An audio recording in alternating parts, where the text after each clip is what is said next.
Battle lines have been drawn for the 4 Rajya Sabha seats elections from Karnataka on Friday, with all the three parties ruling BJP, Congress, and JDS leaders pulling all stops to win the fourth seat, for which none of them have the requisite numbers. The result of the fourth candidate is going to be down to the wire.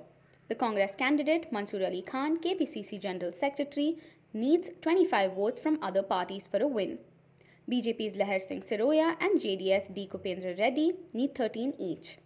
The BJP has fielded Nirmala Sitharaman, Union Finance Minister, and actor Jagesh for the first two seats, and the Congress outgoing MP Jairam Ramesh.